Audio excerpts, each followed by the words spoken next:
ॐ श्रीगौर्या सकलार्थदं निजपदां भोजेन मुक्तिप्रदं प्रौढं विघ्नवनं हरन्तमनघं श्रीधुण्डितुण्डासिना वन्दे चर्मकपालिकोपकरणैर्वैराग्यसौख्यात् परं नास्तेति प्रदिशन्तमन्तविधुरम् श्रीकाशिकेशं शिवं शङ्करं शङ्कराचार्यं केशवं बादरायणं सूत्रभाष्यकृतौ वन्दे भगवन्तौ पुनः पुनः।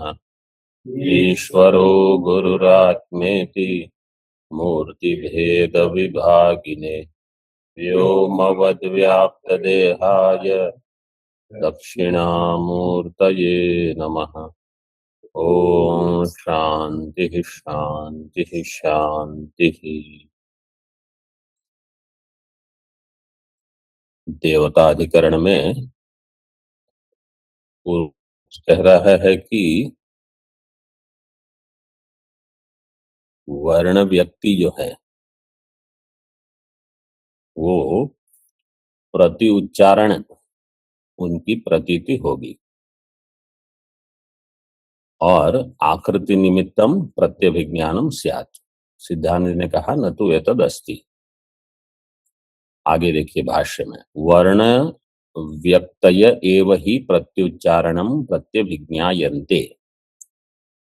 प्रत्युच्चारण वर्ण व्यक्ति ही प्रत्यभिज्ञान रूप से ज्ञात होते हैं, उससे भिन्न कोई जाति की कल्पना करने की आवश्यकता नहीं।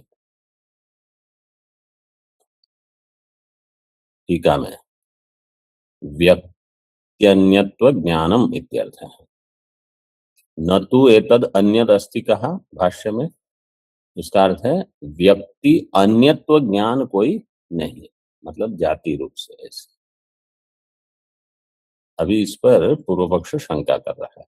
पहले सिद्धांत कहता है, दृष्टांत देखो सुंदर है, द्वीर गो शब्द उच्चारित है इति ही प्रतिपत्तिर न तो द्वौ गो शब्दौ इति। जैसे कोई कहेगा गौ गौ, तो क्या उच्चारण हुआ, कोई पूछेगा। तो दो गौ शब्दों का उच्चारण हुआ है कि गौ शब्द का दो बार उच्चारण हुआ।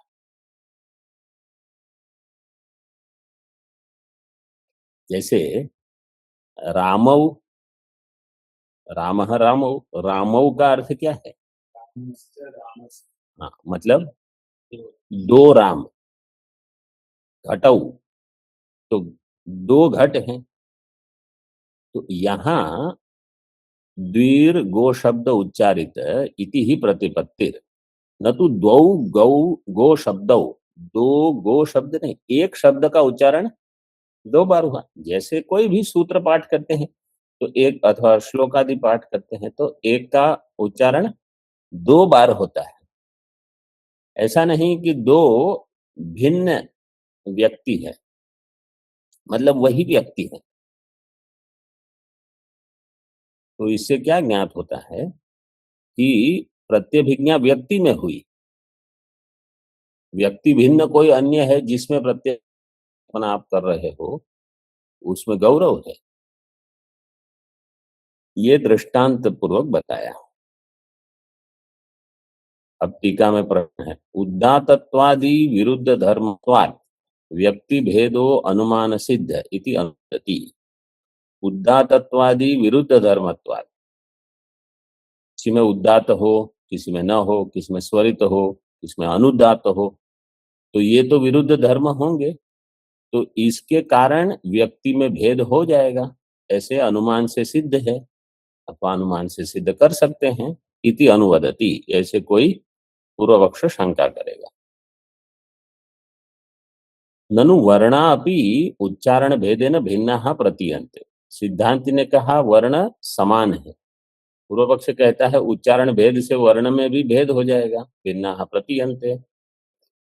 देवदत्त यज्ञदत्तयोर अध्ययन ध्वनि श्रवणात् एव भेद प्रतीतेर इति उक्तम। देवदत्त की उच्चारण ध्वनि, अध्ययन ध्वनि मतलब वेद अध्ययन ध्वनि, और यज्ञदत्त की भी वेद अध्ययन ध्वनि, इसका श्रवण करोगे तो आपको भेद की प्रतीति होगी।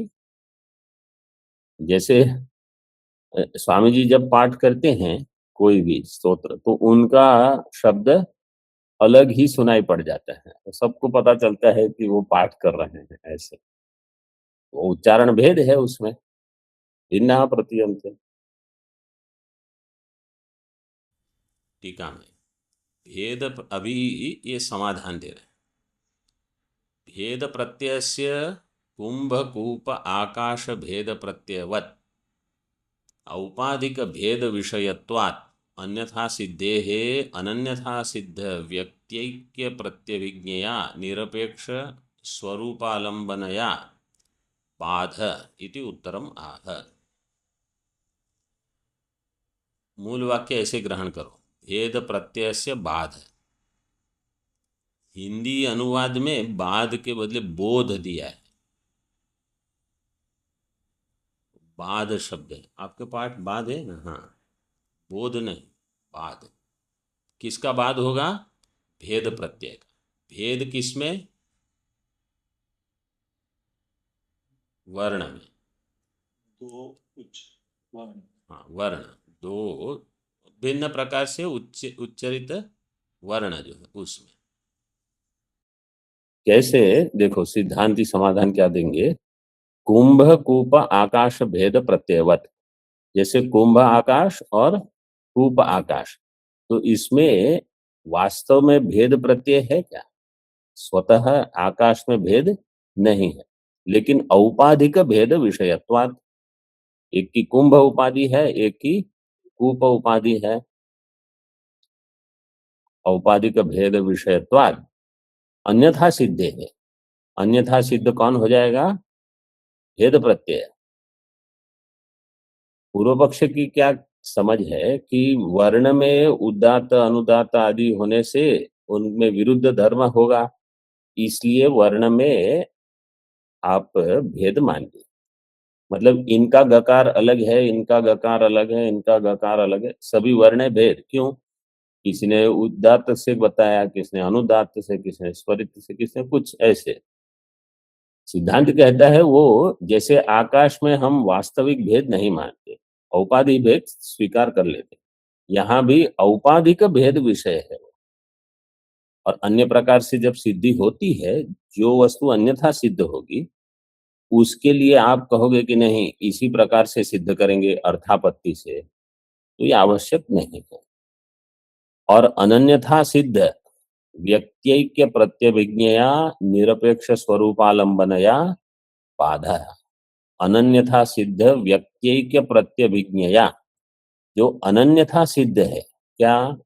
व्यक्ति में प्रत्यभिज्ञा, व्यक्ति एक ही है, वो ये वही बोल। जैसे समझो गीता का कोई एक श्लोक है और 10 लोगों को पूछा आप श्लोक बोलिए, वही श्लोक बोलना है भाई, तो कोई ये थोड़ी कहेगा कि सब अलग अलग श्लोक बोल रहे हैं। उच्चारण भले अलग हो, कुछ कुछ इधर उधर करेंगे तो भी, अथवा कोई कहीं अनुनासिक जोड़ देते हैं, अनुनासिक का उच्चारण भी, जैसे कहीं अनुस्वार है तो उसको उसी वर्ग का अनुनासिक ऐसे भी पाठ करते हैं, तो इससे वास्तविक भेद नहीं हुआ है वर्णों में। भेद केवल ध्वनि में है, वो बताएंगे। तो अनन्यथा सिद्ध क्या है? व्यक्ति ऐक्य प्रत्यभिज्ञा, जिसके द्वारा भेद प्रत्यय का बाध होगा। जहां प्रत्यभिज्ञा हो रही है मतलब भेद प्रत्यय बाधित हो गए, कि भेद वास्तविक नहीं है, जो अनुगत है वो वास्तविक है।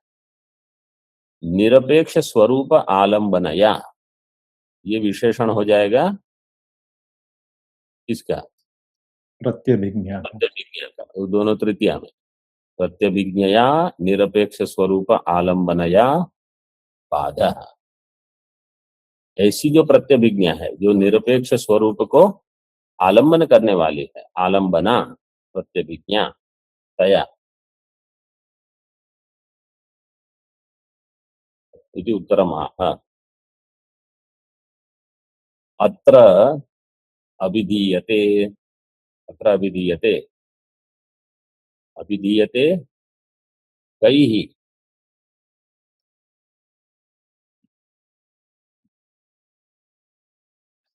सिद्धांति। अस्माभिः वेदांतिभिः। अभिधीयते में ही में इकार कहाँ से आएगा? धुमास्था पाजहाति सामहली। मास्थापागा जहाति सामहति, भू संज्ञक धातु है। अभिधीयते मतलब निश्चयते, ऐसे निश्चय करके बताते हैं। सति वर्ण विषये निश्चिते प्रत्यभिज्ञाने संयोग विभाग अभिव्यंग्यत्वात् वर्णानाम अभिव्यंजक वैचित्र्य निमित्तोयम वर्ण विषयो विचित्रः प्रत्ययो न स्वरूप निमित्त है। वर्ण विषय एक बार निश्चित हो गया, सति वर्ण विषय निश्चित है कि ये वर्ण वही है। प्रत्यभिज्ञाने संयोग विभाग अभिव्यंग्यत्वात्, जो संयोग विभाग से अभिव्यंग्य होता है, अभिव्यक्त होता है, अभिव्यंग्यत्वात् वर्णानाम अभिव्यंजक वैचित्र्य निमित्तोयम वर्ण विषयो, वर्ण की जो अभिव्यक्ति है उसमें भेद हो रहा है। वर्ण की अभिव्यक्ति जो हो रही है उसमें भेद किस पर क्यों हो रहा है? क्योंकि संयोग विभाग को लेकर, इसका संयोग विभाग वो टीका में बताएंगे, इसलिए वर्णानाम अभिव्यंजक वैचित्र्य, उस वैचित्र्य के निमित्त से वर्ण विषयो विचित्र प्रत्ययो न स्वरूप निमित्त। तो वर्ण विषय में जो वैचित्र्य है, मतलब समान वर्ण में जो वैचित्र्य है, वह प्रत्यय उसके स्वरूप निमित्त नहीं है, उसकी अभिव्यक्ति का जो वैचित्र्य निमित्त है संयोग विभाग। इसका संयोग विभाग टीका में देखिए। तालवादि देशैहि कोष्ठस्थ वायु संयोग विभागाभ्याम विचित्राभ्याम व्यंग्यत्वात् वर्णेषु वैचित्र्य धीहि इत्यर्थः। कोष्ठ का अर्थ क्या है? पेट में, पेट में जो वायु है, पेट में कहो अथवा वहां स्वर पेटी भी बोलते हैं, एक तो होती है जिससे शब्द निकलता है, लेकिन कोष्ठ शब्द वास्तव में दोनों के लिए प्रयोग कर सकते हैं। वहां से जो वायु निकलता है इसको अंग्रेजी में क्या कहते हैं? ये साउंड बॉक्स जो शरीर में रहता है जिससे आवाज होता है, ऐसा कुछ है ना? Voice box. क्या जो बॉक्स? कंठ में होता है उसको लैरिंक्स कहते हैं। Voice box. वॉइस बॉक्स, ठीक है। तो वहां से आवाज बाहर आती है। और वहां वायु संयोग कहाँ हो रहा है? तो कहीं कंठ में, कहीं तालु में, जहां जहां वो अभिघात होता है उस अभिघात से शब्द श्रवण होता है हमको। तो जो शब्द का बाहर आना सभी का लगभग समान है। जैसे जो कंठ शब्द है कवर्ग, वो कोई कहीं अन्य से तो उच्चारण करेंगे नहीं, लेकिन सभी के, किसी के कंठ में लंबे समय तक आवाज गूंजती, किसी की गूंजती हुई आवाज होती है, किसी की आवाज अभी, जैसे कोई जिनकी आवाज फटी नहीं है, वो एक आए थे यहाँ महात्मा, उड़ीसा के थे, बालक जैसे वो उस लोग बोलते थे तो हाँ बच्चे जैसा लगता था वो। तो अभी उनकी आवाज अलग दिखती है, वर्ण तो समान है, केवल तो ये तादि देश ही कोष्ठ वायु संयोग विभागाभ्याम, अभिघात क्या है? शब्द का जनक है, शब्द जनको अभिघात है, और शब्दाजनक नोदन है। याद नहीं, ठीक। तो अभिघात से शब्द होता है ऐसे। तो इसको क्या कहोगे? क्योंकि वो जो नगाड़े पीटते हैं, गोष्ठस्थ वाक् संयोग विभागाभ्याम विचित्राभ्याम, अभी इसमें वैचित्र्य है। वो जो वाक् का संयोग विभाग कहाँ हो रहा है, कितने समय हो रहा है, इससे आपके स्वर का जो समान वर्ण की ध्वनि भिन्न भिन्न है। और जैसे समझो सामान्य व्यक्ति का कुछ शब्द हो रहा है, और जब यही शब्द कोई कहेगा इनका गला बैठ गया है, गला बैठ जाना मतलब ध्वनि भिन्न होगी। उसी वर्ण का उच्चारण करने पर भी अभी कंठ तालु जो संयोग विभाग हो रहे हैं उस वायु के साथ, वो ठीक नहीं हो रहे, मतलब कुछ भिन्न हो रहा है, तो कहीं घिस रहे हैं, तो इसलिए अभी आवाज ठीक नहीं। और जैसे आयु बढ़ती है वैसे भी भेद होते रहता है।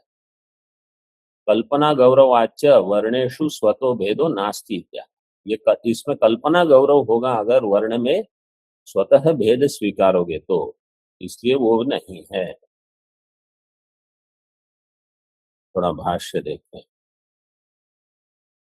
अपि च वर्ण व्यक्ति भेदवादिनापि प्रत्यभिज्ञान सिद्धये वर्णाकृतयः कल्पयितव्याः। और जो वर्ण व्यक्ति भेद मानते हैं, वर्ण ही भिन्न है, ऐसे नहीं कि वर्ण समान है और एक ध्वनि भिन्न है। जो वर्ण व्यक्ति भेदवादी है, प्रत्यभिज्ञान सिद्धये, अभी प्रत्यभिज्ञा की सिद्धि उनको करनी पड़ेगी कि इनका गकार उनका गकार वास्तव में तो ग ही है, तो क्या करेंगे? एक जाति की कल्पना करेंगे, वर्णाकृतयः, आकृति का अर्थ है जाति, तो एक जाति की कल्पना करेंगे, कल्पयितव्या। फिर तासु च परोपा भेद प्रत्यय इति अभ्युपगंतव्य। फिर एक जाति है, एक व्यक्ति है, अभी एक व्यक्ति से अन्य व्यक्ति में भेद कैसे हुआ, तो उसके लिए क्या उत्तर देंगे? जैसे दो घट हैं, दोनों में घटत्व जाति, एक घट से दूसरे में क्या भेद है?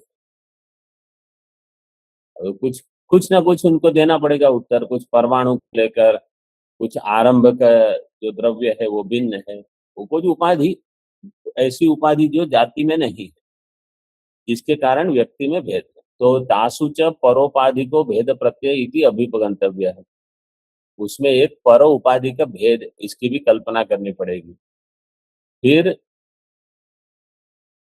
आपकी व्यवस्था हो जाएगी। उससे अच्छा क्या है? तदवरम वर्ण व्यक्तिषु एवं परोपाधि को भेद प्रत्यय है, वर्ण व्यक्ति में ही पर उपाधि का भेद प्रत्यय स्वीकार कर लो, एक जाति की भिन्न कल्पना क्यों? स्वरूप निमित्तंच प्रत्यभिज्ञानम इति कल्पना, वर्ण का जो स्वरूप है उसी से प्रत्यभिज्ञा होगी। स्वरूप निमित्तम च प्रत्यभिज्ञानम, ये कल्पना में लाघव। टीका में अनंताः गकारादि व्यक्तयः तासु प्रत्यभिज्ञानार्थम गत्वादि जातयः तासु च उदात्तादि भेदस्य औपाधिकत्वम इति कल्पनात्, ये सब कल्पना करनी पड़ेगी। अनंत गकारादि व्यक्ति, उसमें प्रत्यभिज्ञा के लिए गत्वादि जाति, फिर उसमें उदात्त उदात्त अनुदात्त ये सारे भेद को स्वीकार करने के लिए औपाधिकत्व। इससे अच्छा क्या है? कल्पनाद वरम वर्ण व्यक्ति भेद मात्र से उपाधिकत्व कल्पना, वर्ण व्यक्ति में ही औपाधिक भेद है और प्रत्यभिज्ञा वर्ण की ही है। इति व्यक्त्यानन्त्यस्य जातीनां च कल्पनम अयुक्तम, इसलिए व्यक्ति में अनंतता और जाति की भी कल्पना दोनों अयुक्त हो जाएगी। ननु भेदकस्य बाधकाभावात् न औपाधिकत्वम इति अतः। पूर्व पक्ष कहेगा वहां भेद का बाधक तो है नहीं, इसलिए औपाधिक नहीं, वो वास्तविक भेद मानेंगे। औपाधिक का अर्थ क्या है कि बाध हो जाएगा। एष एव च वर्ण विषयस्य भेद प्रत्ययस्य बाधकः प्रत्ययो यत् प्रत्यभिज्ञानम। वर्ण में जो प्रत्यभिज्ञा हो रही है वही आपके भेद प्रत्यय का बाधक हो जाएगा। अन्यथा आप ये नहीं कह सकोगे कि जो इन्होंने पाठ किया वही इन्होंने पाठ किया, जो श्लोक इन्होंने कहा, जो सूत्र इन्होंने कहा वही इन्होंने कहा, वो आप नहीं कह सकते। क्यों नहीं कह सकते? क्योंकि आप वर्ण व्यक्ति भिन्न मान रहे हो।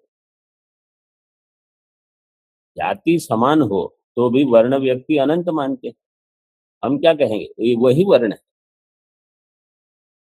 और औपाधिक भेद है, वो बाधित है। तो प्रत्यभिज्ञा से भेद प्रत्यय का बाध हो जाएगा। अस्तु तर्हि प्रत्यय द्वय प्रामाण्याय भेदा भेदयोः सत्यत्वम तत्र आह। ठीक है, प्रत्यय द्वय प्रामाण्याय, दो प्रत्ययों का प्रामाणिक होने के लिए, तो भेद और अभेद दोनों को भेदा भेदयोः सत्यत्वम, दोनों को सत्य मान लेंगे। तत्राह कथम ही एकस्मिन् काले बहुनाम उच्चारयताम एक एव सन् गकारो युगपद अनेक रूपः स्यात् उदात्तश्च अनुदात्तश्च स्वरितश्च सानुनासिकश्च निरनुनासिकश्च इति। पूर्व पक्ष प्रश्न कर रहा है, एक ही समय में अनेकों के द्वारा उच्चारित बहुनाम उच्चारयताम, उच्चारयताम ये क्या रूप है? इसको देखिए, उच्चारयताम क्या रूप है? विधिलिंग है। कर्मणि प्रयोग है कि णिजंत की आवश्यकता नहीं, णिजंत का इकार नहीं। जैसे वेदो नित्यम अधीयताम, तो यताम अधीयताम, कर्म स्वनुष्ठीयताम, यताम सब में है पीछे, ये वही वही रूप होगा। बहुनाम उच्चारयताम एक सन गकारो, एक ही गकार है, युगपद, कहीं उदात अनुदात स्वरित अनुनासिक अननुनासिक, ये भेद कैसे होगा? ये पूर्व पक्ष की शंका। अथवा ध्वनिकृतोयम भेद प्रत्ययो न वर्णकृत इति अदोष। अच्छा, ये आगे अथवा देखिए टीका में, उभयोर एकत्र विरोधात भेद औपाधिक है। दोनों में एकत्र विरोधात, दोनों प्रत्यय मतलब दो उच्चारण का जो प्रत्यय है उसमें विरोध होने से भेद जो होगा वो औपाधिक ही होगा। ननु वायु संयोगादेहे अतीन्द्रियत्वात्। अभी आप कहते हो वायु संयोग विभाग हो रहा है, ये तो अतीन्द्रिय है। अतीन्द्रियत्वात् न तद्गत वैचित्र्यस्य उदात्तत्वादेः वर्णेषु प्रत्यक्ष आरोपः संभवति। उदात्तत्वादि में जो उच्चरित वर्ण है उसमें प्रत्यक्ष आरोप आप नहीं कर सकते। क्यों? क्योंकि वायु का जो संयोग विभाग आदि है वो अतीन्द्रिय है। मतलब आप सीधे वायु को आप कह रहे हो कि ये संयोग विभाग है, ये निमित्त बन रहा है वैचित्र्य का, तो आपको भान कैसे हुआ? तो हम अनुमान से भान कर सकते हैं, प्रत्यक्ष नहीं। इसलिए कहा प्रत्यक्ष आरोप होगा, न प्रत्यक्ष आरोप संभवती। वो प्रत्यक्ष नहीं है, अनुमान से सिद्ध हो जाएगा। लेकिन अगर किसी को अरुचि हो तो सिद्धांत कहते हैं ठीक है, अरुचिम वदिष्यन स्वमतम आह, अलग प्रकार से मत बताते हैं। अथवा ध्वनिकृतोयम भेद प्रत्यय न वर्णकृत इति अदोष। ध्वनि में भेद है, वर्ण में नहीं। तो ये भेद प्रत्यय किस कारण हो गया? ध्वनिकृत, वर्णकृत नहीं। अब पूर्व पक्ष कहेगा कब पुनरयम ध्वनि नाम, अभी ध्वनि क्या है वो तो बताओ। टीका में ध्वनि धर्मा उदात्तत्वादयो ध्वन्य भेद अध्यासात वर्णेषु भांति इत्यर्थः। ध्वनि के जो धर्म है, उदात्त अनुदात्त स्वरित इत्यादि, अनुनासिक अनुनासिक, ध्वनि अभेद अध्यासात वर्णेषु भांति, वर्ण और ध्वनि इनका अन्योन्य अध्यास है। तो ये हम भेद नहीं कर सकते कि वर्ण क्या है ध्वनि क्या है, क्योंकि वो साथ में ही अभिव्यक्त होते हैं। तो इनका अभेद अध्यास होने से वर्ण में किसका भान हो रहा है? ध्वनि के धर्मों का, ध्वनि धर्मा भांति इत्यर्थ। प्रश्न पूर्वकम ध्वनि स्वरूपम आह, क पुनः ध्वनि, ये ध्वनि क्या है? अवतरति सध्वनि ही इति शेष है। यो दूराद आकर्णयतो वर्ण विवेकम अप्रतिपद्यमानस्य कर्णपथम अवतरति, इसके बाद सध्वनि। दूर से किसी ने कोई शब्द उच्चारण किया, दूरात आकर्ण, तो हम यहाँ सुन रहे हैं, लेकिन वर्ण विवेक का हमको ठीक ठीक ज्ञान नहीं हुआ, क्या उच्चारण किया, क्या बोल रहे हैं वो समझ में नहीं आया, कुछ बोल रहे हैं ऐसे समझ में आया। जैसे यहाँ जोर जोर से कुछ गाने बजते हैं, केवल अभिघात हो रहा है, क्या सो बोल रहे हैं, क्या गा रहे हैं, भगवान जाने। मतलब ऐसा नहीं कि हमको शब्द का ज्ञान चाहिए, लेकिन वो नहीं रहा। इसी प्रकार यहाँ भी दूराद आकर्ण है तो वर्ण विवेकम अप्रतिपद्यमान से, वर्ण का विवेक नहीं होने से कर्ण पथम अवतरती, कर्ण में जो केवल ध्वनि हो रही है, कुछ वर्ण का भान नहीं हो रहा, यही है ध्वनि। प्रत्यासीदतश्च पटु मृदुत्वादि भेदम वर्णेषु आसंजयति, और प्रत्यासीद, प्रत्यासीद जो नजदीक से बोलता है तो कहीं पटुत्व कहीं मृदुत्व, मतलब स्पष्ट उच्चारण है, कहीं धीरे से बोल रहे हैं कुछ, तो ये ध्वनि भेद का आरोप वर्ण में होता है। वर्णेषु आसंजयति, टीका में वर्णातिरिक्त शब्द ध्वनि इत्यर्थ, वर्ण से अतिरिक्त जो शब्द है वो ध्वनि। समीपम गतस्य पुंसः तारत्व मंदत्वादि धर्मान स्वगतान वर्णेषु स एव आरोपयति इत्यादि।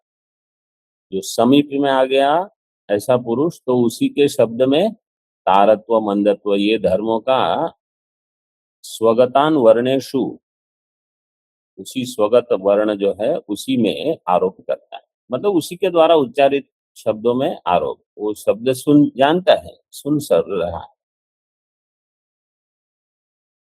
आगे फिर उसका वर्णन करेंगे।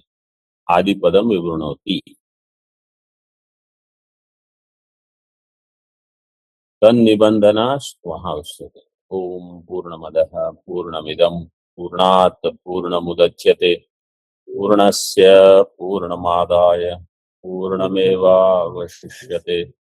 ओम शांति शांति शांति।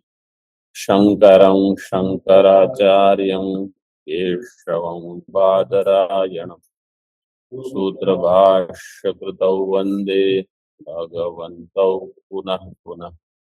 ईश्वरो गुरुरात्मेति मूर्तिभेदविभागिने व्योमवद्व्याप्तदेहाय दक्षिणामूर्तये नमः।